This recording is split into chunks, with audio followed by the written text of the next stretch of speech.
Hello everyone, my name is Vala, and I'm here to explain a character's strength that requires you to take 3 different courses at Harvard and become a 4th dimensional being in order to fully understand. Fortunately, I'm British, so by default, I'm just smart. So I will explain the powers of Gojo Satoru as well as simply as possible to give a general understanding. I will give an ooga booga explanation and an explanation that is a bit more complicated but should still be understandable to a general audience. Feel free to spread this video around since I need money to pay for my crippling dental care debt. So we will start with Gojo's signature ability, social distancing, otherwise known as Infinity. Infinity is a technique that is derived from Gojo's main technique, the Limitless, which is where almost all of his abilities come from. An extremely basic way to understand Infinity is imagine an invisible wall between you and him.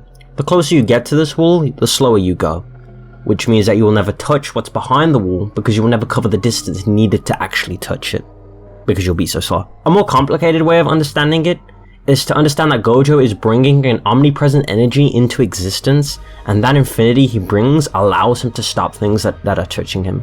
Infinity is something that is extremely complicated, and the author has had to correct himself so many times and reiterate the explanation so many times that it has become a running joke that you need a whole spreadsheet in order to understand how it works. Fortunately, it has very easy ways of understanding its functions due to Gojo trying to explain it to a 15-year-old. It also has very easy to understand weaknesses, such as simply having something that can ignore distance, can teleport inside you, or if you do not need to operate on the same level of physics, i.e. being extra-dimensional or above his dimensionality, for instance. There is some debate in the community on whether the Infinity is passive or not, and while I won't give my stance on things, I do believe there are solid arguments for both sides.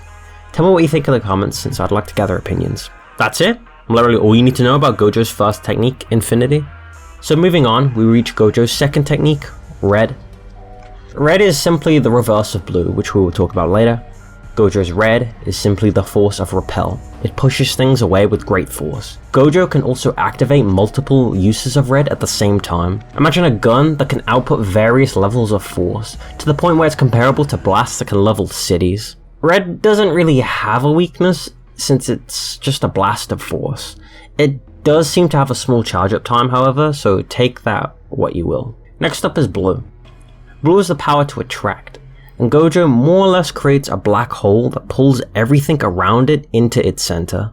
Unlike red that shoots out from Gojo's hand, blue seems to be summoned at a specific spot and then dragged around at Gojo's will. Since blue can also be activated multiple times at once and has varying sizes, Gojo can do a lot with this technique.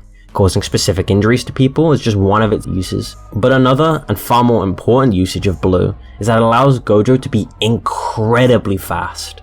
Kenjaku explains it to us that the reason Gojo is so fast is because of his blue technique, and the way this likely works is Gojo is forcefully pulling himself towards a blue at a place of his choosing, and it's speeding him up by an insane amount. It's never made exactly clear how he does this, but this is likely how he is able to create this massive speed difference. The next ability of Gojo is his ability to read the room, a powerful ability that lets him avoid things like social ineptness and being a Discord moderator. Gojo's next technique is called Purple.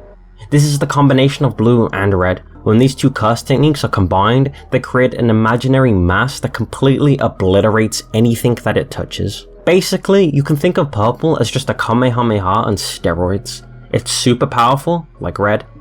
Purple also seems to have a startup time, but it's unclear how long this is due to things like cinematic timing.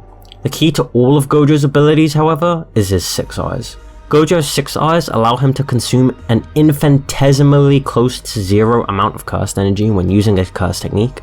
Or, to rephrase it, imagine Gojo has an energy bar or a stamina bar, and it's at 100. Gojo uses a technique and it stays at 100, and then he uses 1,000 more techniques, and then a few thousand more, and then a few thousand more, and after a massive amount of time spamming his techniques, the stamina/mana bar drops from 100 to 99. That's basically what the 6 eyes allows Gojo to do. But that isn't even the end of it, as the 6 eyes allows Gojo to see every possibility, as when he saw Kenjaku and literally ran through every possibility and still couldn't understand why he was there. And finally, we have Gojo's domain expansion, a measurable void or infinite void depending on the translation that you use. Infinite Void comes with all the standard perks of a domain expansion. All of Gojo's abilities will instantly hit the opponent when used, but Infinite Void is special in that once it touches you, you are brought into the limitless and thus into infinity. Inside Infinite Void, you see endless amounts of information, but it is all incomplete information. So you are paralyzed since your brain cannot physically process what's happening. To give an example, imagine you are playing a video game and it glitches or lags, and you get a snapback lag. You run forward, but you get pulled back to where you just came from because the game is trying to catch up to where you actually are. It's like that. Your brain cannot finish the information, so it cannot function. You can't move if you cannot process what moving even is or how it's done. And that about wraps it up. The very simple way to understand Gojo's powers. I didn't go too much into depth because 1, I don't need to, and 2, the more I explain, the harder it becomes to actually understand. Let me know what you thought. Next video might be Kenjaku vs Sukuna since I reread some stuff, and all I'm gonna say is Kenjaku is really, really strong. Until next time everyone, thanks for watching.